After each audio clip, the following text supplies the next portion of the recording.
وضو کے فرض اور سنتیں۔ بسم اللہ الرحمن الرحیم۔ فرض۔ وضو میں 4 فرض ہیں، ان کا دھیان رکھنا بہت ہی ضروری ہے۔ اگر ایک بھی فرض رہ گیا یا صحیح طرح سے نہیں ہوا تو وضو نہیں ہوگا اور اس کے بغیر نماز بھی نہیں ہو سکتی۔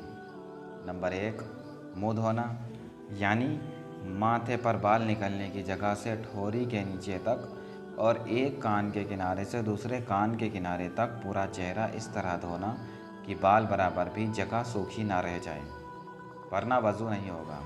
نمبر 2، کوہنیاں سمیت دونوں ہاتھوں کو دھونا۔ نمبر 3، سر کا مسح کرنا، یعنی بھیگا ہوا ہاتھ پھیرنا۔ نمبر 4، ٹخنوں سمیت دونوں پاؤں کا دھونا۔ وضو کے فرائض کے متعلق ضروری مسائل۔ کسی عضو کے دھونے کا یہ مطلب ہے کہ اس عضو کے ہر حصے پر کم سے کم 2 بوند پانی بہہ جائے۔ بھیگ جانے یا تیل کی طرح پانی چپڑ لینے یا 1 آدھ بوند بہہ جانے کو دھونا نہیں کہیں گے، نہ اس سے وضو یا غسل ادا ہوتا ہے۔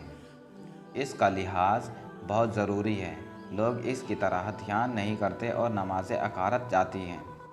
بدن میں کچھ جگہیں ایسی ہیں کہ جب تک ان کا خاص خیال نہ کیا جائے ان پر پانی نہیں بہے گا، جس کی تشریح ہر عضو کے بیان کی جائے گی۔ کچھ جگہ یا حالات ایسے ہوتے ہیں جب حدث کی جگہ کو دھو نہیں سکتے، وہاں پر ہاتھ گیلا کر کے تری پہنچائی جاتی ہے، جسے مسح کہتے ہیں۔ منہ دھونا۔ شروع پیشانی، یعنی ماتھے پر جہاں سے بال ختم ہو جاتے ہیں سے ڈوری تک لمبائی میں اور چوڑائی میں ایک کان سے دوسرے کان تک منہ ہے۔ اس حد کے اندر جلد کے ہر حصے پر ایک بار پانی بہانا فرض ہے۔ جس کے سر کے اگلے حصہ کے بال گر گئے یا جمے نہیں ہیں، اس پر وہیں تک منہ دھونا فرض ہے جہاں تک اکثر بال ہوتے ہیں، اور اگر اکثر جہاں تک بال ہوتے ہیں اس سے نیچے تک کسی کے بال جمے ہوں تو ان بالوں کا جڑ تک دھونا فرض ہے۔